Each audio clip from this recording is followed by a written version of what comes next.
It's working pretty good. Just want to make a little video for YouTube.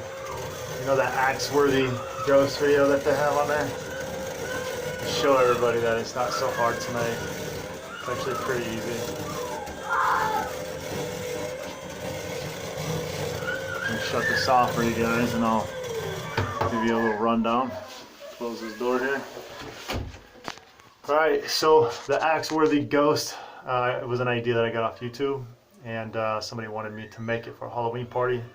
So I say for about a total of 40 bucks, and that includes, you know, the wire, the motor, the pulleys, the brackets, the wood, the screws, everything here was about 40 bucks. As far as the motor, let's start with the motor, because I want to say that's probably one of the hardest parts. The hardest things for me to find was trying to find a right motor for the application, and I think that's a solid foundation when you guys are building one of these axe-worthy flying ghost, or whatever you want to hang from this thing. You guys can hang a skeleton. It doesn't really matter. You can hang whatever you want from it. A bloody costume mask. In this case, we got this mask is white because we're going to be putting black lights in here, and this is actually activated by a motion sensor. So when people come in here to use the restroom, there's going to be a motion sensor over here where it plugs in and it'll turn on, and I don't know, hopefully scare somebody. Hopefully not enough to where they pee all over the place. But the motor right here was $14 at Fry's. I got pretty lucky with that motor. It's 120 revolutions per minute. Then I have a bigger pulley. This was actually like kind of like a little tire that I got from Harbor Freight. It was like $4.50. And I got a couple straps here. You got some speaker cable wire to wire it up to your DC, because those motors are DC. So if you're going AC to a DC motor, you're going to want one of these little inverters, and it converts the AC to DC. In this case, I want to say it's like between 9 and 12 volts DC.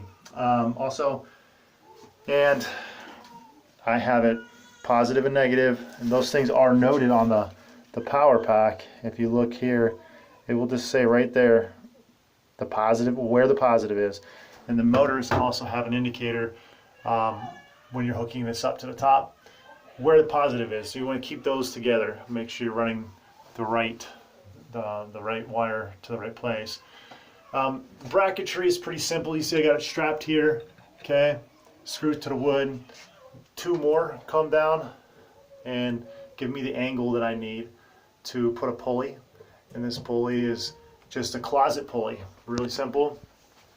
2 volts right there.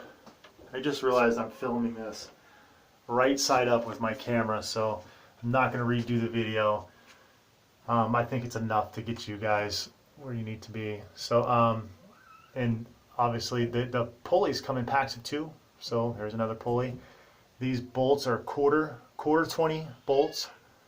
I just got 3 inches just in case I wanted them longer, and then I hacked off what I didn't need. So all the way around, I even hacked these ones off too. Another pulley. Essentially this right here, this setup is the exact same thing as this. So this is a drive motor, the drive pulley, this is your line where you hang your ghost from. In this case I use fishing line. This is 15-pound test. If I were doing this with anything heavier than this little ghost mask, I would want to use 50-pound test and up. I don't have 50 on me.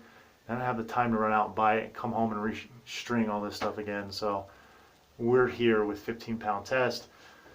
You can see that I've ran it a little bit right here, and I've had to originally this bracket, that backside of the bracket was flush with that wood, so I've had to bring it back because it does stretch a little bit. I had something heavier hanging on it earlier. It was a wig, and this is pretty heavy, and it worked, but it was just bouncing everywhere, and the hair kept catching up inside the pulley, so you want to keep distance if you're hanging things like this, because once it goes around, the hair can fling around and catch in the pulley, and you can have your decoration kind of just messed up for the evening, because you're not going to be fixing this throughout the evening. So it's got to work. And various rubber bands for the drive. I tried different ones. I also got this at Harbor Freight. All sorted sizes. I just kind of went through and found which one worked for me. Like you said, this was like a little tire. I cut the tire off and then wrapped it around. And let me see the top side, if you can see. There's a screw right here, like a set screw, that tightens down on the shaft of the motor. So you'll have to tap and die one of those. If you're wondering like how I got that. Inside, hopefully you can see that. There's a set screw that I tapped and died through this into the shaft of the motor, so it's not going anywhere, it's not coming off. But I figured out that these thinner rubber bands on these skinnier pulleys right here work better, because previously I was using one of these thicker ones and the fishing string kept binding up on the pulley. So essentially the fishing string hangs below the rubber band and the rubber band sits just above the fishing string. If I had to do this again, in this setting we're going to have like a little valance. So basically this sheet is going to be draped. Over here you're not going to see any of this gadgetry, and you won't see it. But if you're doing this, you want it completely invisible, you're going to have to use fishing string. But like I said, I would use 50 and up for anything heavier, maybe even 100 for anything really long. If you're going to do long, you're going to need pulley tensioners. Kind of figure that out too. Here in the middle, it will start to sag. So we'll need another, basically, essentially what a tensioner is, another pulley like this here, located in the center. It's basically just a center support, and it's going to pull out a little bit. So when it comes around, it's going to come out towards you a little bit. So essentially like that, to tighten up the string in the center. I can definitely see a support system going on here on the center. This is my first one I've ever built, so hopefully it gives you guys a good idea of the simplicity, how easy it can be done. I built this in just a couple hours. It didn't take me a day or a weekend, or I haven't been working on it a month. I literally pulled this out of the junk box, started fishing things together, went to Harbor Freight, went to Lowe's, and put it all together and came home in a couple hours. I hope this helps you guys with your axe-worthy ghost. I mean, at least that's what everybody's calling them, axe-worthy flying ghost. So you can't put a speed controller on these, and that's what I'm going to do, because this is going a little too fast here. Or you could put a smaller pulley here, and that would slow it down as well. Just so you know, this right here is your gearing ratio. So either you put a smaller pulley here or a bigger pulley here, and that'll slow your line down a little bit without having to get one of those $15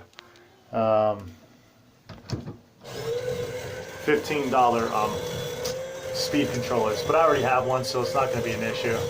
All right, guys, it's pretty cool. I'll see you later.